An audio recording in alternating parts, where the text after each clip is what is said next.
Hello, আসসালামু আলাইকুম। কেমন আছেন সবাই? সবাইকে আমন্ত্রণ জানাচ্ছি আমার শখের ব্লগ চ্যানেলে।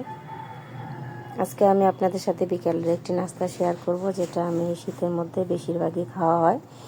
বাজার থেকে যখন ফুলকপি কিনে নিয়ে আসি তখন বাড়ি একটা দুটো নিয়ে আসি। আর এখন বড় বড় সাইজের যেই ফুলকপিগুলো পাওয়া যায় সেগুলো নিয়ে আসি, কারণ এগুলো আমার তরকারি রান্না করে খাওয়ার চেয়ে বেশিরভাগই বিকেলের নাস্তা হিসেবে ফুলকপির পাকোড়া বানিয়ে বা বড়া বানিয়ে খাওয়া হয়। তাই প্রথমেই ফুলকপিটাকে আমি কেটে ধুয়ে পরিষ্কার করে ছোট ছোট টুকরো করে এগুলোকে আমি 80% মতন সিদ্ধ করে ছাড়িয়ে নিলাম। আর এগুলোকে ঠান্ডা হতে একপাশে রেখে দিয়ে এটার ব্যাটারটা আমি তৈরি করে নিচ্ছি। আমার ঘরে সেদিন বেসন ছিল না, তাই আমি এখানে ময়দা দিয়ে নিলাম প্রথমেই, তারপরে দিয়ে নিলাম চালের গুঁড়া আর কিছুটা কর্নফ্লাওয়ার। এগুলো দিয়ে তারপরে প্রথমেই দিয়ে দিব মশলার মধ্যে প্রথমে স্বাদ অনুযায়ী লবণ, তারপরে হলুদের গুঁড়ো, মরিচের গুঁড়া, ধনিয়ার গুঁড়া, তারপরে 1 চামচ রসুনের বাটা আর 1 চামচ আদা বাটা, তারপরে দিয়ে দিলাম আমি যে টালা জিরার গুঁড়া।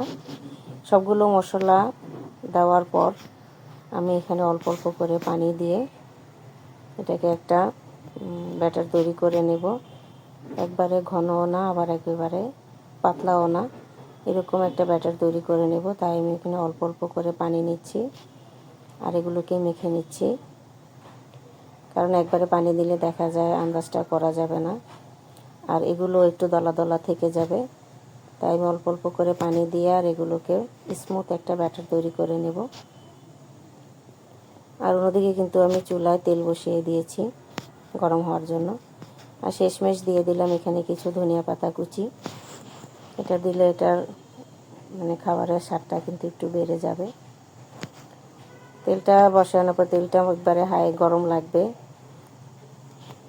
তেলটা ভালোভাবে গরম হয়ে গেলে আমি এখন ফুলকপিগুলোকে ব্যাটারে ডুবিয়ে দিয়ে দেব।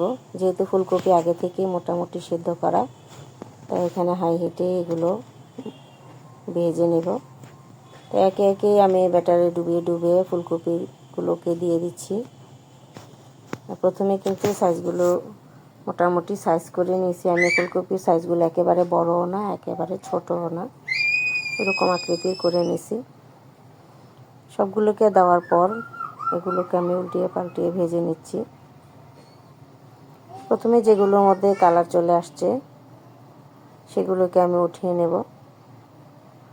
আর একেবারে দেখতে পাচ্ছেন ব্রাউন বাদামি কালার, আর খেতে এটা এতই মচমচা, এটা অবশ্যই বানিয়ে খাবেন। আমার বাচ্চারা তো এটাকে অনেক পছন্দ করে। ওরা রান্না করলে ওইভাবে খেতে চায় না, তবে আমি যদি এবার ওদেরকে এভাবে পাকোড়া বানিয়ে দিই তাহলে এটা খুব পছন্দ করে খায়। আমি একে একে সবগুলোকেই ভেজে উঠিয়ে নিচ্ছি।